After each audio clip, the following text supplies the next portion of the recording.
All right, let's jump right into this explainer and completely shift our perspective. So often people look from the outside and see faith, specifically Islam, as this heavy, exhausting list of arbitrary rules. You know the drill. Do this, don't do that. But what if we totally flipped that view? Today, we're looking at faith as a perfectly integrated, logical masterpiece using this frankly brilliant architectural framework laid out by Sheikh Abdul Rahman Al-Hijji. We're going to see exactly how every single piece has a specific structural purpose. So, to really grasp this theology, we're going to embark on a joint construction project together right now. We aren't just going to sit here listing facts. We're literally building an intricate, massive structure from the ground up. By the time we're done, you'll see how every belief, every action, and every moral beautifully locks into place to create a towering sanctuary.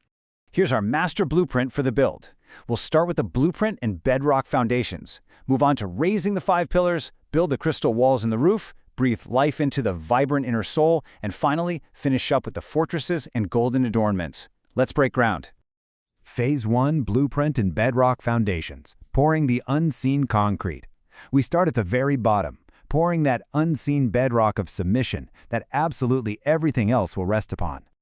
Now, this foundation is built on a sequence of 5 crucial submissions. First up, acknowledging a single creator of all existence. Second, trusting in his governance and order, and actually finding inner peace in that. Third, accepting his command and laws. Fourth, directing all worship exclusively to him. And fifth, following the messengers he sent to guide us. Together, these 5 steps form a rock-solid concrete slab of pure conviction. And this verse right here, "Cause not corruption upon the earth after its reformation," brilliantly illustrates the real-world application of that very first foundation. Think about it. When you truly acknowledge God's creation, you leave creation to the Creator. You don't interfere beyond the permitted limits. You recognize the delicate balance of the universe, and you respect it, rather than corrupting it. You're basically living in perfect harmony with the architect's original design. Phase 2, Raising the 5 pillars, erecting the load-bearing columns. So, with the foundation fully cured and set deep in the earth, let's see how this builds vertically into physical space. We're moving from unseen belief into visible action with these 5 load-bearing columns. You have the declaration of faith acting as the massive central column, taking the entire weight. Around it stand the daily prayers keeping you anchored, the yearly charity, zakat, purifying your wealth, fasting in Ramadan to build your discipline, and the pilgrimage to Mecca, or Hajj. These are the physical, structural pillars that visibly hold the religion up in a person's life. Okay, take a look at our building in your mind's eye right now. We've got a great foundation. We've got massive pillars. But a building with just a foundation and pillars is really just a skeleton, right? It offers absolutely no shelter from the wind or the rain, which means we desperately need to enclose our structure. Phase 3, Crystal Walls and the Roof, enclosing the structure. The crucial point here is constructing the protective enclosures and sealing the building from the elements. To enclose our building, we erect 2 complementary crystal walls. One is built from the active pursuit of righteousness, known as al-bir, which means doing good deeds and fulfilling commands. The other wall is formed by the protective restraint of piety, or al-taqwa, which is that conscious effort to avoid what's harmful or forbidden.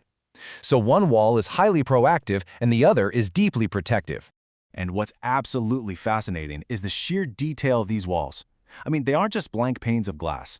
These walls are meticulously constructed from over 70 branches of faith, those little everyday acts of goodness, and the avoidance of over 70 major sins. Every single time you do a good deed or actively step away from a bad one, bam, you're snapping another brick into these solid perimeter walls. To cap it all off, we obviously need a roof. We lowered the unifying dome, what the sources refer to as the Islam of the face. Now, this is a profound theological capstone, representing the total willing submission of your entire being. It pulls the foundation, the pillars, and those crystal walls together into one completely cohesive sanctuary. Our structure is officially sealed. Phase 4, the vibrant inner soul, animating the interior.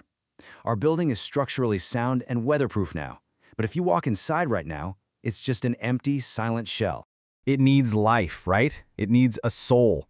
We breathe life into the interior space with a soul composed of 5 interlocking spiritual energies. We have remembrance of God, or dhikr, to keep the heart beating, reflection, fikr, on the universe to keep the mind sharp, supplication, Doa, which is your direct line of communication, the constant pursuit of knowledge, and finally, the Quran, which acts as the very oxygen circulating through the building's vents. This is what makes the faith feel alive and warm on the inside. But hey, remember, this vibrant soul isn't built overnight. Actually, as the source material beautifully reminds us, great truths cannot be hastily acquired. They have to ferment and settle within the spirit to form full consciousness. Building this interior life requires patience. It's exactly like moving into a new house and slowly, day by day, making it a home. Phase 5. Fortresses and golden adornments, defenses and finishing touches. Now that we have a living, breathing, vibrant interior, we need to protect it from the outside world and give it a beautiful finish. To protect it all, we build an outer defense system. According to Sheikh Al-Hedji's breakdown, there are 5 outer fortresses that keep your faith from crumbling. They include sticking with the community, or Jama'ah, so you aren't isolated, hearing the truth, obeying it, migration, Hijra, which practically means actively moving away from toxic or harmful environments, and striving, Jihad, to do what is right. These are your perimeter walls, keeping the wolves at bay. Finally, the scaffolding comes down and we apply the golden adornments. These are the beautiful finishing touches that make the architecture stunning to experience. On the inside, it's good character, your ethics, morals, and how you actually treat people. On the outside, it's good bearing, carrying yourself with human dignity, cleanliness, and a welcoming appearance. These aesthetics make the structural integrity absolutely shine. When you step back and look at Sheikh Al-Hedji's framework, with the quote, "The head of the matter is Islam," guiding us, it completely changes your paradigm. You see that Islam is not some random collection of disjointed rules. No way. It is a towering, brilliantly engineered fortress of faith. From the unseen bedrock of submission all the way up to the golden adornments of good character, every single piece relies perfectly on the others. As we wrap up this explainer, I want you to look at this complete, perfect structure we've just built in our minds. Now ask yourself, if this is the building, with its unbreakable pillars, crystal walls, and a vibrant, breathing interior, what does it truly mean to live inside it? How does walking through those doors completely change the way you view the world? Take some time to think about that. Keep learning, keep building, and I will catch you in the next one.